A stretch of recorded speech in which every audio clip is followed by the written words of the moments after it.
Nós queremos te agradecer por essa realidade, de entendermos que a Tua presença é o que nós temos de mais precioso. Ela nos basta, ela é suficiente, Pai. Obrigado por essa realidade. Obrigado pela revelação da Tua palavra a respeito de obediência, a respeito de primícias, a respeito de correção. Nós estamos aqui para ser moldados por Ti, Pai. Nós colocamos diante de Ti agora não só nossos dízimos, nossas ofertas, mas o nosso coração, o nosso tempo. Nos molde mesmo, Senhor, nessa noite. Multiplica cada semente, multiplica o pão em nossas casas, mas também multiplica a fome e a sede pela Tua presença. Multiplica o temor, Pai, o temor pela Tua casa, o zelo pelos Teus princípios. E aumenta mesmo, Pai, em nosso coração a fome, a sede, o amor por mais de Ti. Assim nós oramos e Te agradecemos em nome de Jesus. Amém, amém, amém. Será que você pode celebrar a Deus mais uma vez? Aleluia! Aleluia, aleluia. Enquanto você se assenta, já olha para essa pessoa linda que está do seu lado aí. Olha que povo lindo dessa igreja. Essa igreja só tem galã, só tem modelo. Meu Deus, que povo bonito. O pessoal de Nova York é diferente. Obrigado, irmão. É outro padrão. É outro padrão. Fala para essa pessoa linda que está do seu lado, assim como o Severo falou, que só tem ator e atriz, fala assim, ó, você está muito linda essa noite. Que bom que você está aqui. Colírio para meus olhos. Amém? Amém. Gente. Antes da gente começar, será que a gente pode tirar mais uns segundinhos, realmente nessa presença? Imerso na presença de Deus? Se você puder, nesse momento, fechar seus olhos, abaixar sua cabeça, realmente não se distraia. Não mexa no seu celular nesse momento, não olhe para os lados. Se nesse momento você puder realmente fechar seus olhos, abaixar sua cabeça e começar a colocar diante de Deus esse culto.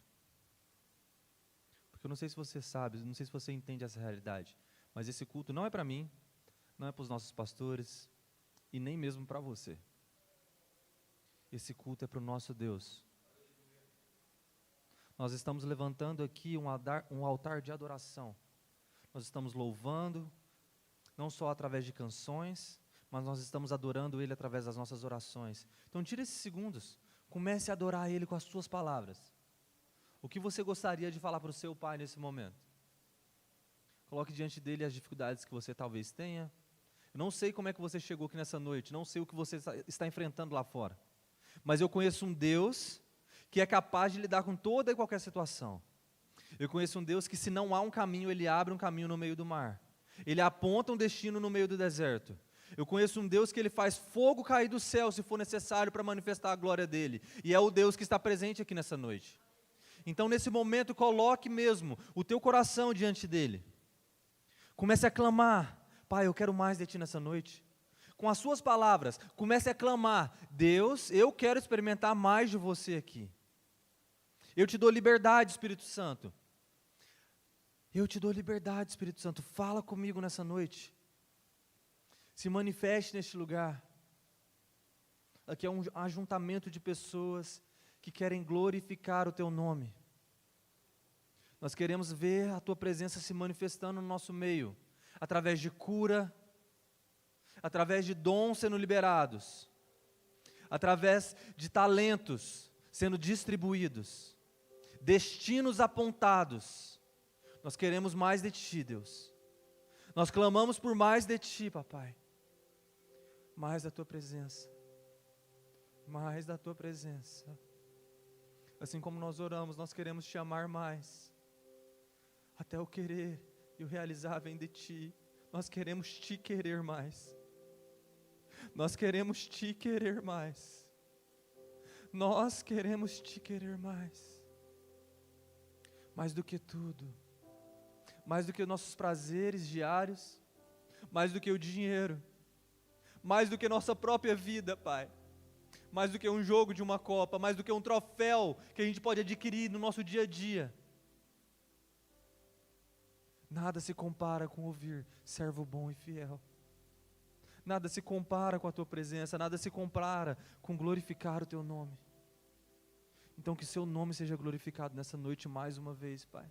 Nós estamos todos aqui orando em concordância, clamando por mais da presença do Espírito Santo nesse ambiente. Se revela no nosso meio, de uma nova forma. Derrama mesmo nessa noite, uma nova porção. E aumenta mesmo, Pai, em nós, uma fome ainda maior, uma sede ainda maior por mais a Tua presença. Que bata retirada agora toda distração, que nossos olhos estejam atentos, abertos para Te enxergar, se manifestando através dessa palavra a ser liberada. Que os nossos ouvidos e nosso espírito estejam totalmente sensíveis ao Teu guiar, ao Teu direcionar, à Tua fala. Abre mesmo, Pai, a nossa mente e o nosso coração, para que essa palavra seja recebida e frutifique. E haja em nós, e haja na Tua igreja, uma renovação da mente. É o que nós oramos, é o que nós te pedimos, em nome de Jesus. Amém, amém, amém.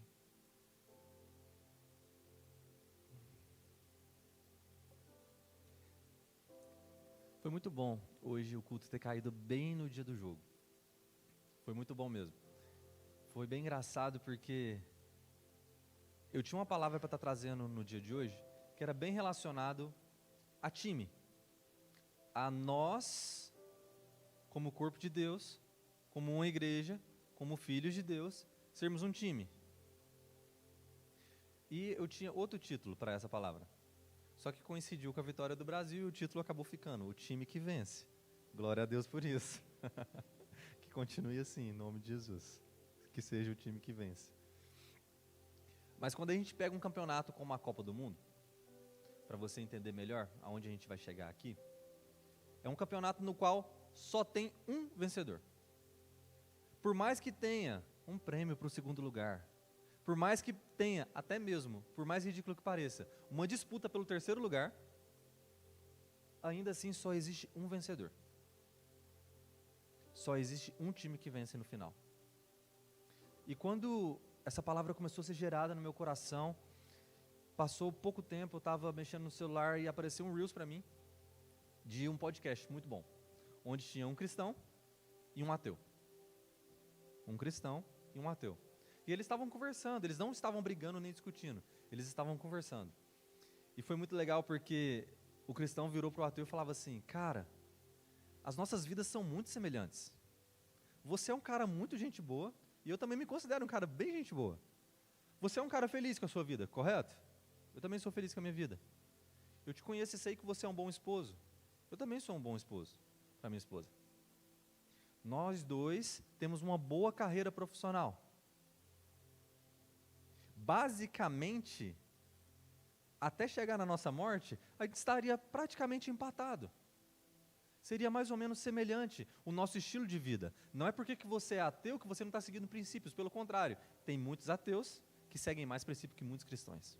Isso é triste, porque a gente entende uma realidade que às vezes eles não entendem, mas eles estão vivendo promessas que a gente não está vivendo, por cumprimento de princípios. Mas ele estava dizendo no sentido de que, mesmo ele sendo ateu, ele era tão bom quanto o cara que era cristão. Então, aparentemente, até chegar num ato de uma morte, a vida deles era muito semelhante, era muito parecida. Só que aí, foi o desfecho da história.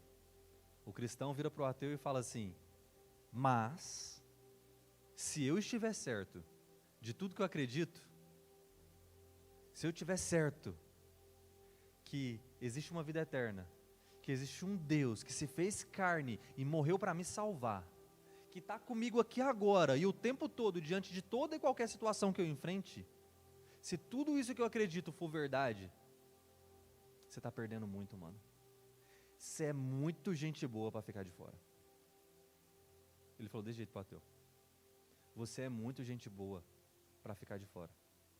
Eu posso estar errado a respeito de tudo que eu acredito, mas se eu tiver certo, você está perdendo muito, não acreditando. E assim como a gente falou, em campeonatos, só tem um time que vence. Eu não sei você, mas eu não quero deixar de acreditar numa história, de graça inclusive, tá? Para quem não sabe, o evangelho é de graça.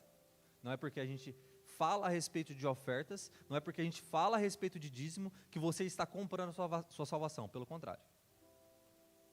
A gente já teve uma pregação aqui sobre isso. Não é seu dízimo e sua oferta que vai te levar para o céu, tá? Entenda primeiro isso. Isso é um princípio bíblico, onde você demonstra para Deus que seu coração não está no dinheiro, onde a sua dependência está exatamente nele. Mas quando a gente divulga uma história gratuita e que é boa demais, como não querer viver essa realidade? Será que é a forma como a gente está divulgando? Como igreja de Deus, será que é a forma como a gente está divulgando? Que a galera em volta não está querendo comprar essa ideia? Que eles não estão querendo entender? Eu lembro uma vez onde eu gosto de contar testemunhos, porque o testemunho realmente edifica a fé da pessoa do lado, e a pessoa começa a ver um milagre tão grande que aconteceu na sua vida, e ela começa a falar assim, cara, eu quero viver isso também, não é possível, que Deus é esse? Eu lembro de um amigo meu, ele vem aqui de vez em quando, ele tem uma agenda de trabalho extremamente abarrotada, é cerca de 90 horas por semana, tem dias que ele faz shift de 24 horas direto e já emenda no outro turno, mas ele costuma vir aqui, e eu lembro que eu conversando com ele na rua, e ele falou assim, cara, mas como assim? Isso foi bem no começo, quando eu conheci ele, ele falou, como que você está vivendo esse tanto de milagre e minha vida está esse bagaço? Ele usou esse termo. Como? Não faz sentido. Você é melhor que eu? Não. Então por que você está vivendo isso? Por que você está vivendo essas realidades? E é o ato de você se sujeitar. E de lá para cá a gente já está caminhando junto há 3 anos, e ele compartilhou um testemunho bem bobinho comigo essa semana, mas extremamente edificante. Olha só o poder da sua oração, das coisas mais simples que tem. Vamos fazer uma propaganda aqui para o McDonald's agora, porque um dia eles vão ser nossos patrocinadores, amém? Amém. Está tendo uma promoção agora da Copa, que você compra um combo, você paga um valor a mais e vem um copo. Surpresa, o copo vem vedado, dentro de um plástico no qual você não consegue ver como que está dentro. E se eu não me engano são 8 copos, que tem lá dentro, de um copo de cada jogador, um copo de cada seleção. E um dos copos é do Ronaldinho. Não preciso nem falar de quem que é os outros, né? O do Ronaldinho eu tenho certeza que você ia querer. Os outros é de outras seleções, não você ia querer o do Ronaldinho. E ele, como um bom brasileiro, queria o copo do Ronaldinho. Só que ele falou assim, cara, meu dinheiro é muito suado, eu estou voltando para o Brasil em setembro. Eu não vou ficar comprando copo até vir o do Ronaldinho. É o seguinte, tem que ser esse copo aqui.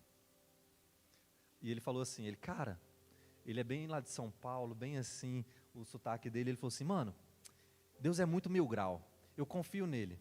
E é o seguinte, eu não vou abrir esse copo não. Agora não, vou comer meu lanche, eu vou abrir esse copo lá na loja. Ele foi para a loja, aí ele disse que ele foi para o banheiro, e quando ele estava no secreto, ali no banheiro, ele disse que ele orou para Deus, falou assim, Deus, você é muito 1000 grau. Eu sei que aqui dentro desse saquinho pode ter qualquer um dos 8 copos, mas você sabe qual copo que eu quero. Você sabe que eu quero o copo do Ronaldinho. Então se tiver outro copo aqui agora, transforma ele no do Ronaldinho e mostra para mim mais uma vez, que assim como o Gui fala, você é um Deus de milagres, você é um Deus que faz as coisas. E você é um Deus que escuta a gente e responde oração. Uma oração simples que ele fez. Aí adivinha? Ele rasgou. Aí muita gente pensa, não estava o copo. Estava o copo, gente. Estava o copo. E sabe o que é engraçado? No outro dia ele comprou um copo para mim, super animado. Ele, mano, abre aí, vai vir o Ronaldinho também. E eu peguei o copo. Aí eu falei assim, Robson. Falei o nome do irmão. Olha a... Ele é benção. Falei o nome do irmão. Aí o Robson, olha a diferença de quando a gente não ora. Eu abri o copo, né? Ele é benção. E eu abri o copo sem orar. Falei assim, Robson, olha a diferença de quando a gente não ora. Eu abri o copo, tirei o copo, adivinha? Não era do Ronaldinho. Não era. E eu falei para ele, tá vendo esse copo? Eu vou guardar ele para sempre, para eu entender o seguinte, antes de toda coisa que eu tiver que fazer, eu tenho que orar. Da mais simples à mais séria. Do desejo mais simples ao maior desejo do meu coração. Sem estar orando, não pode alcançar. Por mais que eu creio e vejo a manifestação de um Deus que dá além até do que a gente ora. Glória a Deus por isso, porque isso é a graça. Mas se você não manifesta o que você deseja também, o que adianta? Se você não abre a sua boca para clamar, Deus, eu preciso disso, eu estou tendo que lidar com esse problema. Seja um problema financeiro, seja um problema de relacionamento, seja um problema físico, de saúde, independente do que seja que você está lidando. Eu ouvi um outro testemunho de uma pessoa que tinha uma verruga na mão. Uma verruga assim na mão. E ele disse que ele sofria muito bullying a respeito daquilo.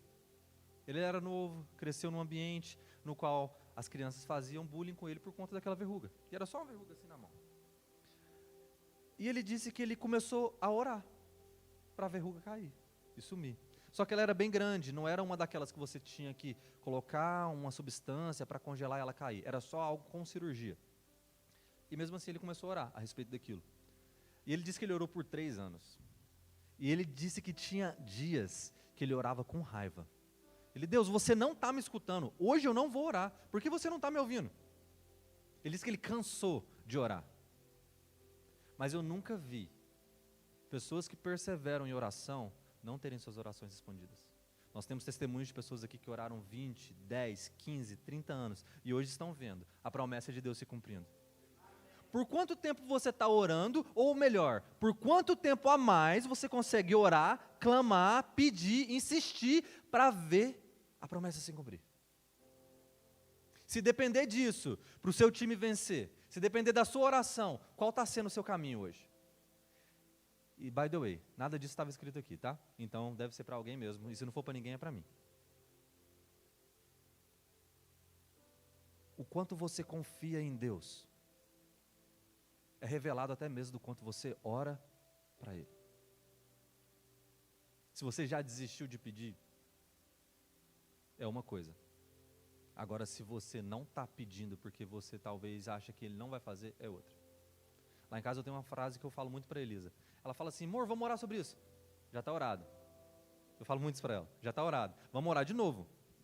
Mas já está orado. Já está crido, eu já creio que Ele vai fazer, eu já depositei a minha esperança, a minha fé, já jejuamos, está aqui, Deus sabe, já está orado, eu já não estou mais pedindo, eu estou declarando, em nome de Jesus, vai acontecer, ou se não, estou agradecendo, obrigado porque já aconteceu.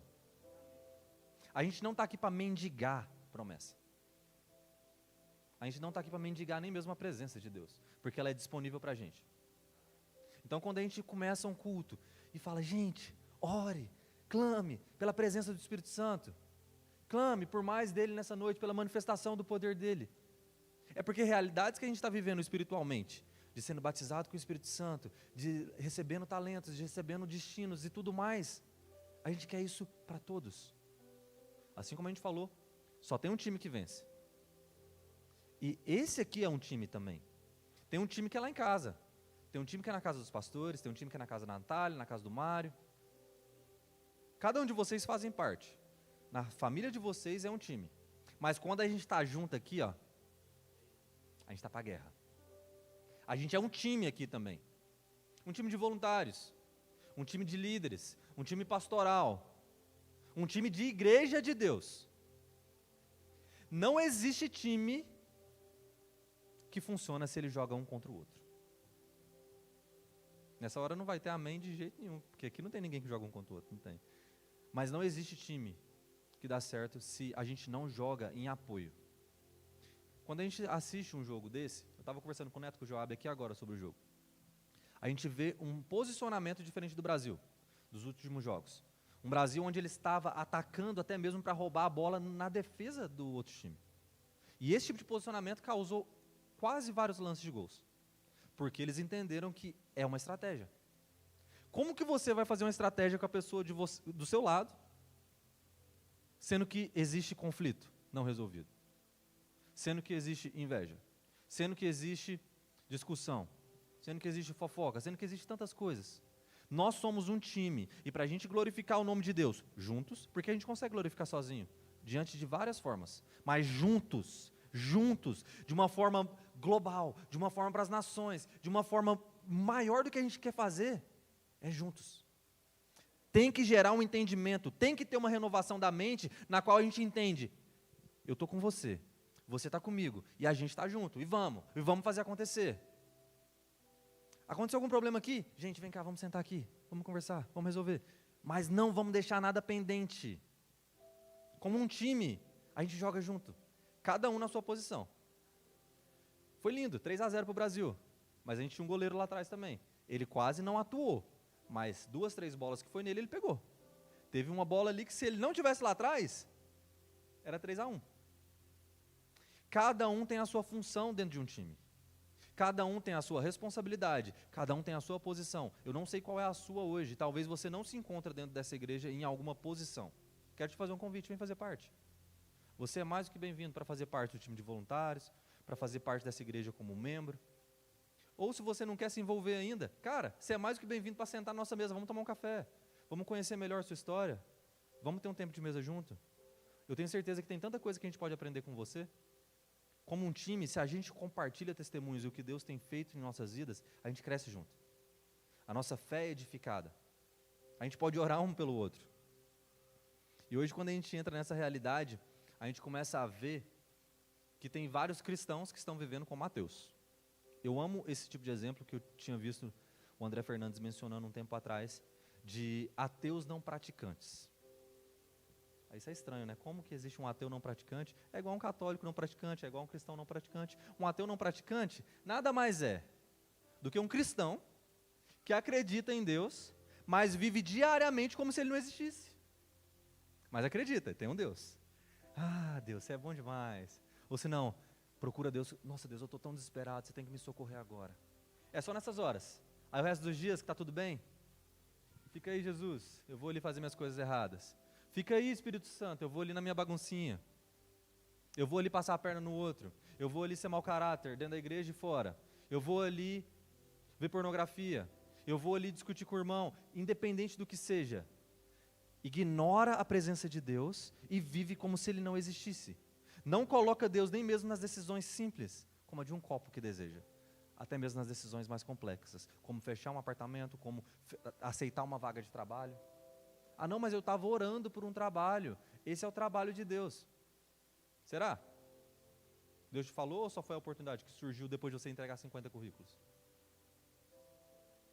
Tem cara de Deus, tem cheiro de Deus, mas é resposta de Deus para a sua vida?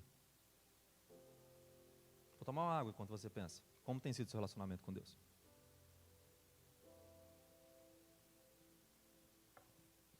Não dá para uma igreja, não dá para um filho acessar o Pai só para pedir. Nossa, eu não sou pai ainda, mas eu tenho amigos, eu tenho pessoas que eu me relaciono, tenho minha esposa. Se ela chegasse em mim só para pedir, ou se algum amigo meu chegasse em mim só para pedir, cara, que tipo de relacionamento é esse? Que tipo de amizade é essa? E na boa, é assim que você quer se relacionar com Deus, que te deu tudo? Se você está respirando nesse segundo, é pela graça dEle. O próximo segundo, ninguém pode te dar como garantia, você só tem um agora. E é assim que você quer se relacionar com quem está te dando tudo. Com quem está te dando a sua vida. Como um ateu não praticante. Ou melhor, um sabor ateu, né? Mas sabe qual que é a diferença de um ateu verdadeiro para um cristão que se encontra vivendo uma vida como se fosse um ateu? É porque na hora do desespero a gente lembra que existe um Deus.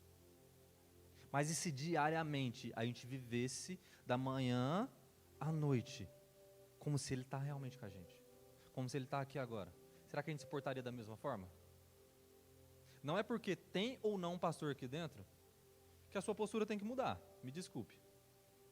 Se você espera que a Sam e o Neto estejam aqui dentro, para você ser o melhor voluntário, o mais prestativo, onde precisa, o que eu preciso fazer? Vou correr ali, vou mexer ali. Você não está fazendo para Deus, me desculpa. Isso é idolatria. Você está idolatrando os pastores e está fazendo para eles. I'm so sorry. E do mesmo jeito, se você estiver fazendo para mim e para Elisa aqui no culto de quarta, me desculpa, não faz não. Chega em mim no canto, fala que a sua intenção estava errada, que depois dessa palavra você entendeu que não deve ser assim. E a gente começa de novo. Mas a nossa intenção aqui é fazer um culto para Deus. É adorar o nome dEle, é louvar Ele. Quando a gente entende que a gente é um time, você entende que todo time tem um técnico? Talvez agora você está começando a entender aonde a gente está chegando. Agora vamos começar a pregar, né? Todo time tem um técnico. E se o técnico do nosso time é Deus? E Ele escolheu cada um de nós para estar vivendo as realidades que a gente está vivendo. Independente das circunstâncias que sejam. Às vezes são realidades difíceis. Eu concordo, eu passo por situações também lá em casa que eu falo assim, ainda bem que eu sou crente, ainda bem que eu conheço Deus, porque como é que eu ia lidar com isso aqui se eu não fosse? Talvez eu ia estar super ansioso, talvez eu ia estar depressivo, talvez eu ia estar pensando em coisas terríveis nesse momento. Porque ainda passa pensamentos terríveis na nossa cabeça quando a gente enfrenta coisas assim. Mas você entende que você ainda tem um apoio, você ainda tem um estrategista ali como seu técnico, que está disponível para você aqui, ó, seu assessor pessoal. Olha que é chique. Todo mundo quer um secretário pessoal, um assessor pessoal. Quem não quer? Para receber ligação, para agendar e-mail. A Elisa é meu calendário. Quer marcar uma coisa com a gente, eu falo assim, fala com a Elisa. Marca lá com a Elisa, ela sabe o dia que dá. Imagina você ter alguém que está disponível para você o tempo todo para te assessorar com tudo. É uma, com todo o respeito da palavra, uma besteira, uma burrice a gente não usufruir disso. Assim como fala em Provérbios, isso é a atitude de um tolo. Porque está disponível para cada um de nós. Não é para um pastor, não é para um líder de ministério. Ah não, mas nem voluntário eu sou ainda. O acesso que você tem depende da sua vontade. Eu amo uma frase que fala que Deus não tem filhos preferidos, mas Ele tem filhos que o preferem. Hoje, você tem preferido Deus diante das coisas que você tem escolhido preferir diariamente? Porque, gente, na boa, isso aqui, ó, isso daqui, ó, todo mundo tem. Nossa, isso daqui como faz mal. Eu falo por mim. Eu amo, se tem uma coisa que eu amo e odeio ao mesmo tempo, é fazer jejum de Instagram. Ficar sem, fazer uma consagração de ficar sem. Pelo menos por horas, por períodos. Porque eu vejo o quanto me suga, de forma desnecessária.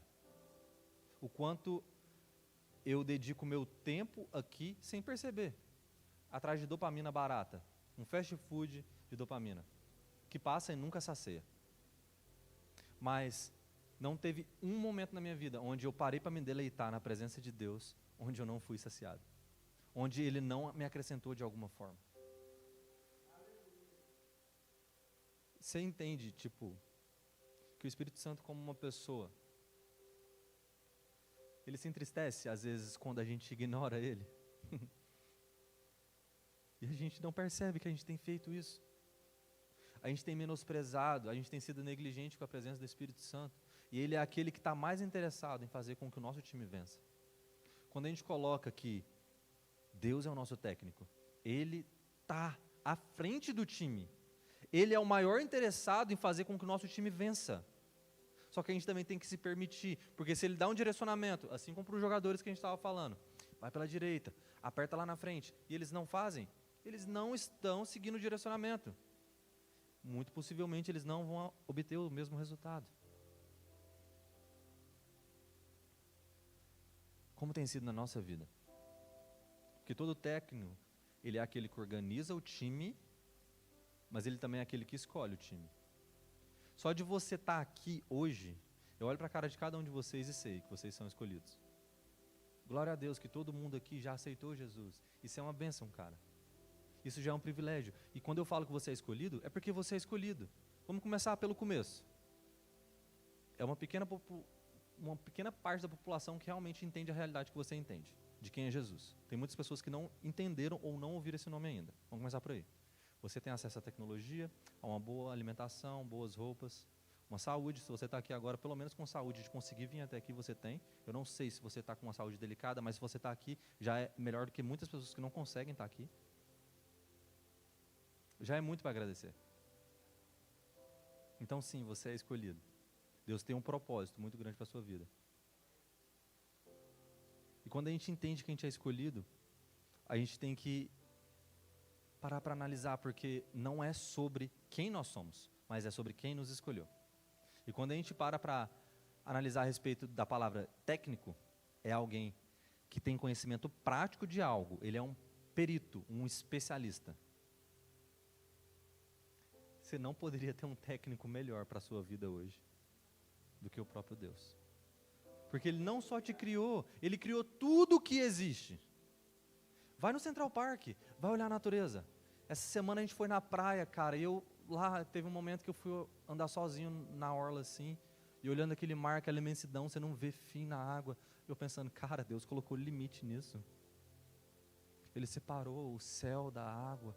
Ele colocou limite até onde a água pode vir. E eu analisando aquilo tudo, e sendo ministrado por Deus, e pensando, como que eu não vou usufruir de um ser tão poderoso que está comigo, quer me abençoar, quer andar comigo, quer fazer com que o nome dele seja glorificado através de mim, e eu vou ignorar? Como que eu vou estar com um problema físico de saúde, ou alguém perto de mim com um problema físico e eu não vou orar pela pessoa? Como que vai ter alguém perto de mim que está quebrado financeiramente e eu não vou declarar prosperidade sobre a pessoa? Como que eu vou ver um relacionamento do meu lado destruído e eu não vou declarar uma restauração? Nós somos um time. Vamos jogar juntos. Você vai acessar pessoas que a gente aqui não vai conseguir acessar.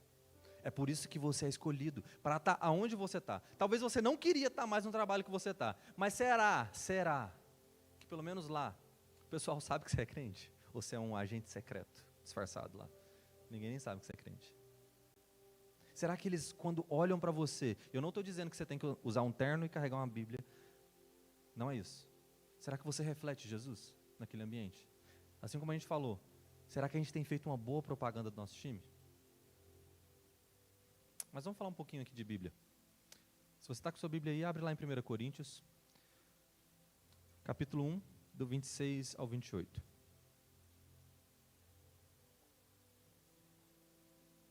1 Coríntios, capítulo 1.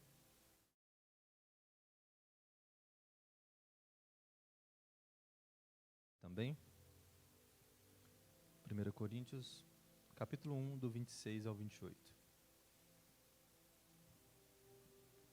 Irmãos, pensem no que vocês eram quando foram chamados. Meu Deus. Poucos eram sábios segundo os padrões humanos. Poucos eram poderosos.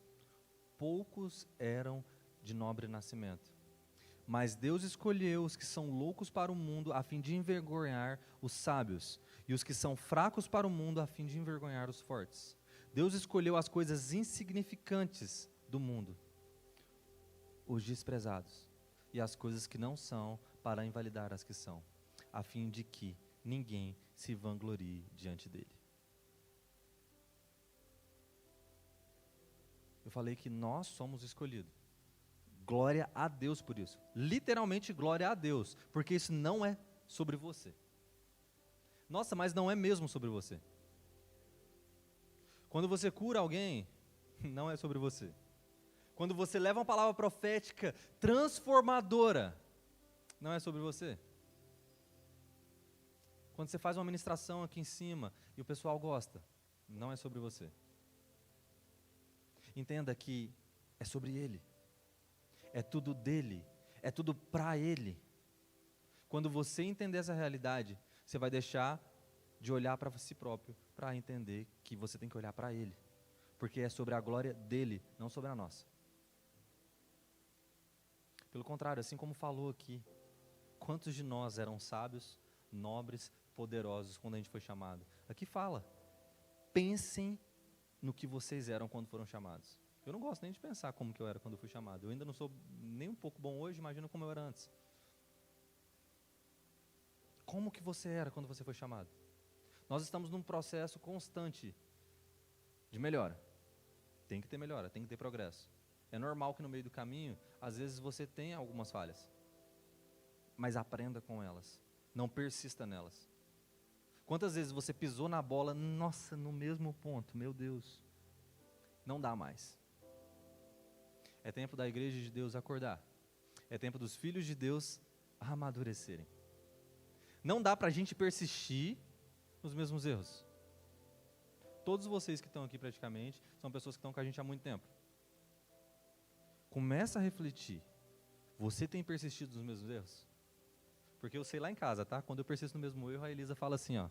Ah não, mas você está pedindo desculpa de novo por isso? Você já fez. Você não é casado ainda, irmão? Espera, tá? Mas é uma bênção, casa mesmo. É a melhor coisa do mundo. Segunda melhor decisão que eu já tomei, de verdade. Primeira, aceitar Jesus. Mas não adianta a gente pisar na bola sempre com as mesmas coisas, não ter uma mudança de atitude. uma mudança de postura. Porque é muito fácil aparentar arrependimento pelo erro causado, mas não ter uma mudança de posicionamento. Não adianta nada. É melhor que o técnico te tire e põe outro no seu lugar. Porque tem alguém determinado o suficiente para fazer o certo. Alguém com vontade suficiente para fazer acontecer. Aí no próximo jogo talvez você joga. Se a pessoa não tem um bom desempenho também. Porque se ela tiver um bom desempenho, pode ser que ela pegue sua vaga. Você entende como é? Isso é muito sério. Deus não tem tempo para perder. E nem a gente. Você entende que tem pessoas que estão aqui, aí do nada infarta. Aí do nada está no hospital. Você entende essa realidade? Ou você não entendeu ainda? É assim, ó. A gente não tem tempo para perder. O momento mais precioso que a gente tem é o agora. Tudo de mais precioso que a gente tem é a presença de Deus. Se a gente não valorizar o que a gente tem agora, de que adianta? Não tem tempo para você deixar para depois o que Deus está te chamando para fazer agora. Não dá para você deixar de orar pelo que Deus tem colocado nas suas mãos. Se Ele colocou a promessa para você, vá em busca dela. Posicionamento. Mas lembrando que não é sobre nós. É sobre Ele, que passa a estratégia. E se tem uma coisa que eu amo nessa vida, é o quanto o mundo dá a volta. É muito engraçado, é muito lindo ver isso. E acompanhando essa Copa, para mim um dos momentos mais épicos que teve foi a seleção de Cabo Verde, jogando. Eles jogaram contra uma seleção muito grande, se eu não me engano, foi a Espanha, que é cotada como uma das melhores do mundo, uma das favoritas para a Copa.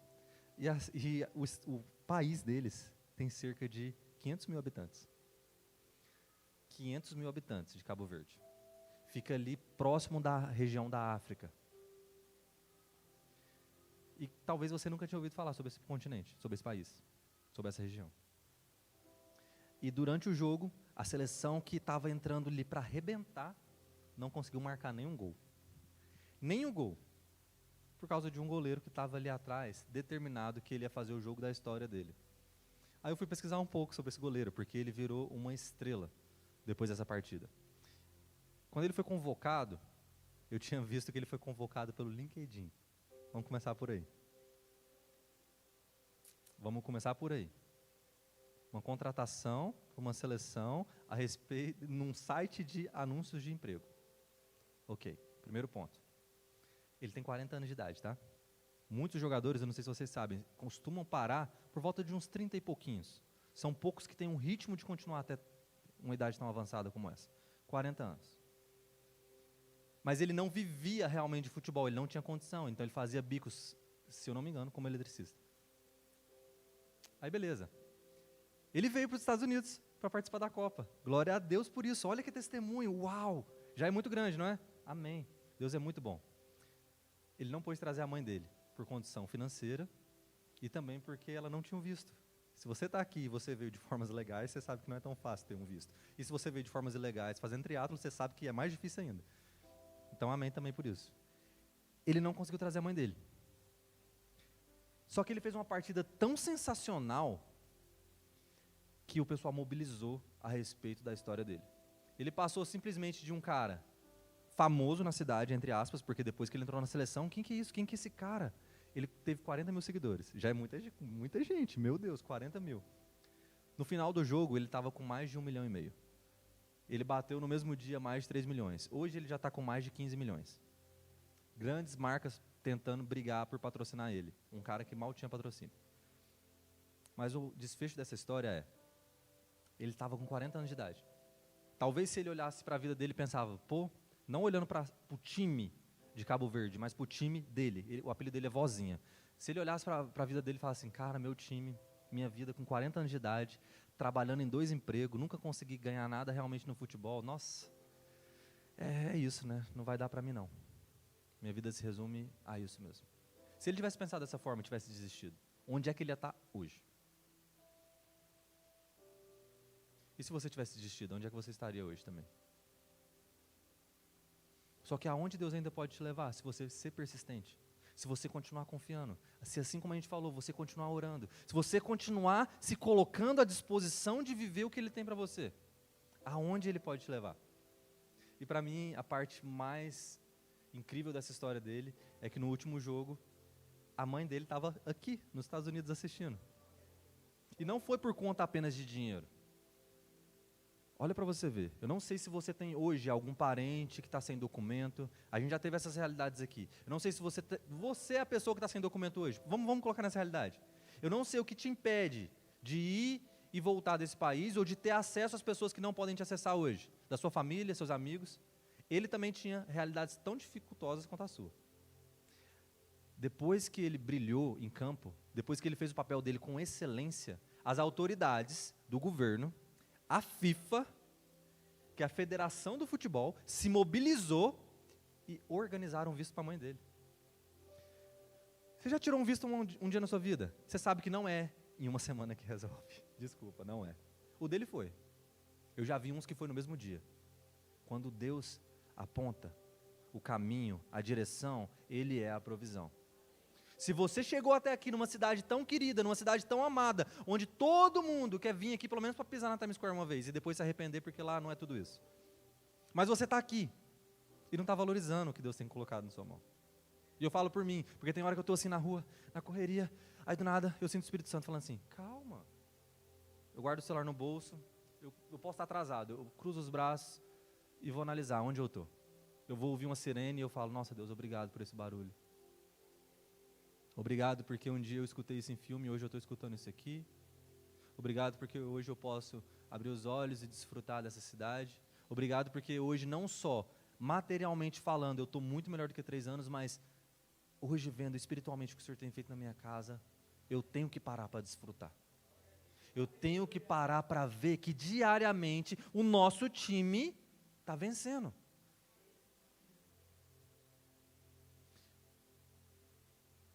Mas um time que vence, ele precisa de treinamento. Eu prometo que eu já estou encaminhando para o final. E lá em Josué, capítulo 1, do 8 ao 9, fala a respeito disso. De um time que treina. Menciona assim, Josué 1, do 8 ao 9. Não deixe de mencionar as palavras desse livro da lei, e de meditar nelas dia e noite, para que você cumpra fielmente tudo que nele está escrito. Desse modo, você fará prosperar os seus caminhos e será bem-sucedido. Não fui eu que ordenei a você? Seja forte e corajoso, não se apavore nem desanime, pois o Senhor, o seu Deus, estará com você por onde você andar. Quando a gente chega aqui e fala, gente, nossa igreja está começando mais um jejum. Gente, live 3 horas da manhã, live 6 horas da manhã, turno de oração, 3, meio-dia, 4, 6. Quem está treinando junto? Não levanta a mão, não. Quem está treinando junto? Quem está disposto a pagar um preço? Porque é muito fácil chegar aqui e falar assim, eu quero ver um avivamento nessa cidade. Eu quero ver a minha casa crescer, meu casamento ser restaurado, minha vida mudar. Eu quero falar em línguas. Eu não sei o que você quer de Deus hoje, mas o que você tem feito para alcançar isso? Que tipo de realidade, que tipo de sacrifício, que tipo de entrega a nossa casa tem oferecido para viver as realidades que Ele tem apontado para a gente viver?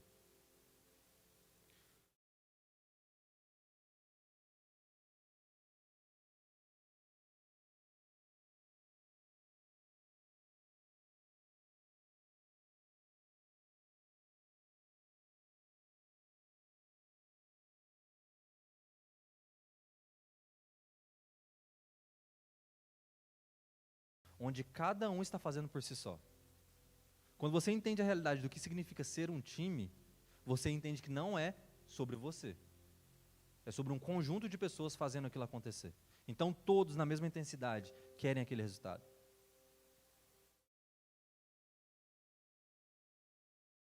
E talvez o que está te faltando não é treino, talvez o que está te faltando não é entendimento de identidade, talvez o que está te faltando é uniforme. Vamos ver o que fala lá em Efésios 6, do 11 ao 18. Qual que é o uniforme do crente?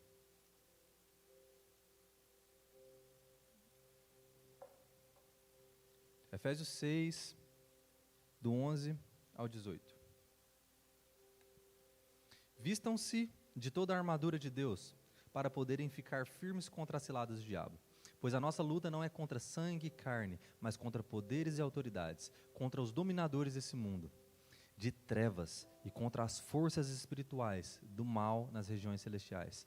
Por isto, vistam-se de toda a armadura de Deus, para que possam resistir o dia mau e permanecer inabaláveis, depois de terem feito tudo. Assim, permaneçam firmes, cingindo-se o cinto da verdade, vestindo com a couraça da justiça, tendo os pés calçados com a prontidão do evangelho da paz. Além disso, usem o escudo da fé, com o qual vocês poderão apagar todas as setas inflamadas do maligno. Usem o capacete da salvação e a espada do Espírito, que é a palavra de Deus. Orem no Espírito em todas as ocasiões, com toda oração e súplica, tendo isso em mente. Estejam atentos e perseverem na oração por todos os santos. Você foi escolhido, treinado, preparado, e Deus já te colocou todas as ferramentas para você vencer as guerras que você tem enfrentado. O pessoal do louvor pode ir subindo para a gente ir caminhando para o final. Mas, se você tem todas as ferramentas, se você foi escolhido, se você entende que você participa de um time, mas se você não tem uma postura ainda de jogador, de que adianta? De que adianta recurso? De que adianta estrutura? Se falta postura,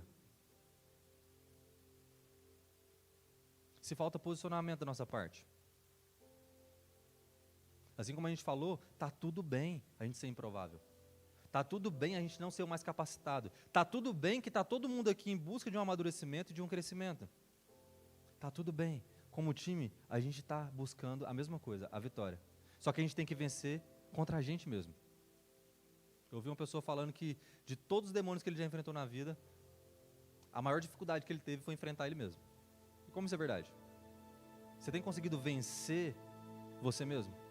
Seus desejos, suas ofensas, seu orgulho, sua falta de humildade, sua língua, seus pensamentos, seus olhos.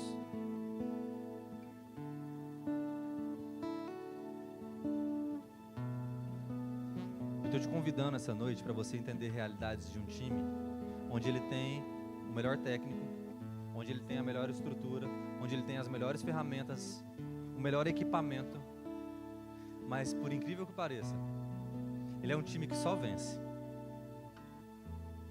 Ele é um time que só vence. Isso não são as minhas palavras. Se você não consegue dar um amém entendendo que você faz parte de um time que só vence, o que você vai glorificar?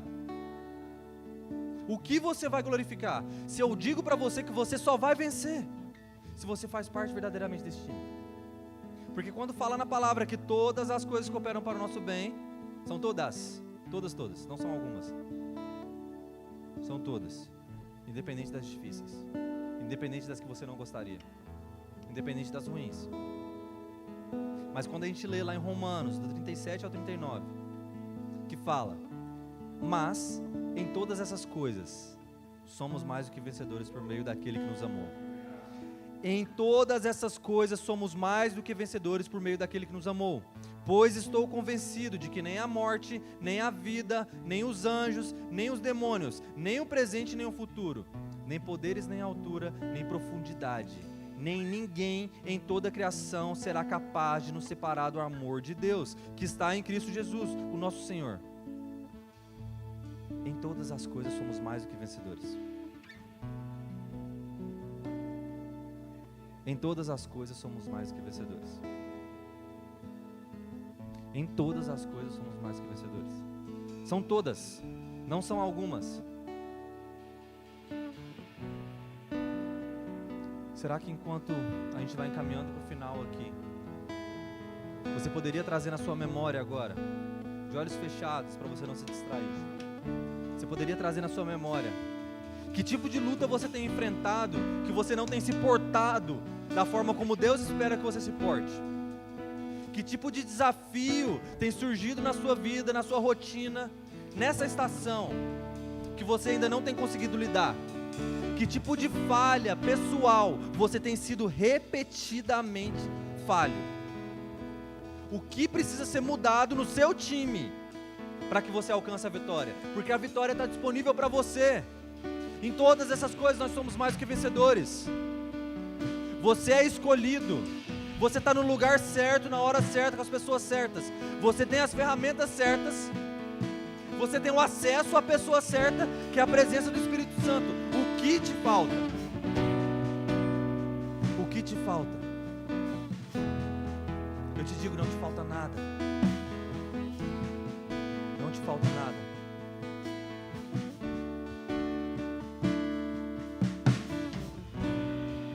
Enquanto a gente ministra esse último louvor, ore no seu lugar. Ore no seu lugar clamando por mais de Deus. Deus, o que eu tenho que mudar para a gente alcançar a vitória juntos como time? Como eu tenho que me portar como igreja? Como eu tenho que me portar como pastor, como líder, como voluntário, como esposo, como filho, como amigo?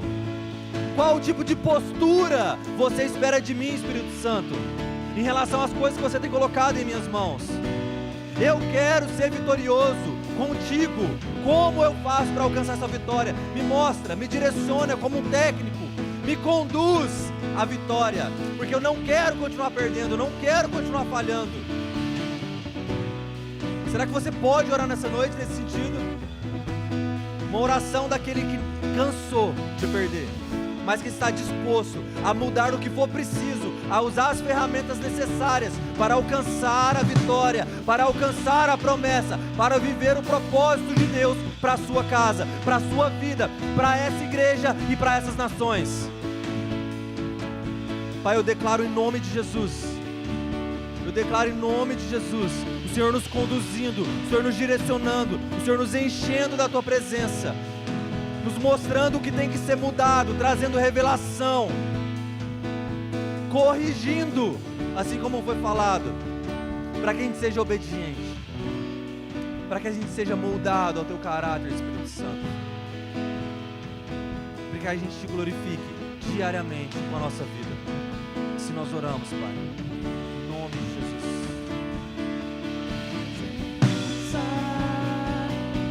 É o que me basta.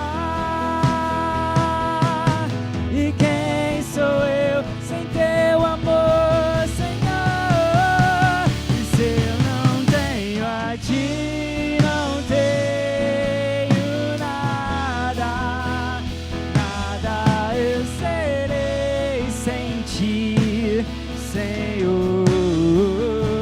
E só tua presença é o que me basta. Eu te levarei por onde eu for. E se eu não tenho a ti, não tenho nada, nada eu serei sem ti, Senhor. E só tua presença é o que me basta. Eu te levarei por onde eu for. Obrigado, Pai. Obrigado por essa noite, obrigado por a sua presença. Obrigado por cada uma das pessoas que se dispuseram a estar aqui numa quarta-feira. Dentre tantas coisas que elas poderiam ter vivido nessa noite, elas escolheram a Tua presença, Pai. Então nós declaramos uma porção nova sobre cada um deles. Nós declaramos novas experiências, nós declaramos uma nova unção, mais poder, mais autoridade, mais a Tua presença. Nós declaramos que ainda hoje, no caminho de volta para sua casa, ainda hoje, enquanto estiverem deitados no seu quarto, viverão experiências sobrenaturais com o Senhor. Ainda essa semana colecionarão novos testemunhos e viverão mais e mais do Senhor. Em nome de Jesus, assim nós oramos e declaramos. Em nome de Jesus. Amém, amém, amém. Você vai viver a melhor semana da sua vida. Em nome de Jesus.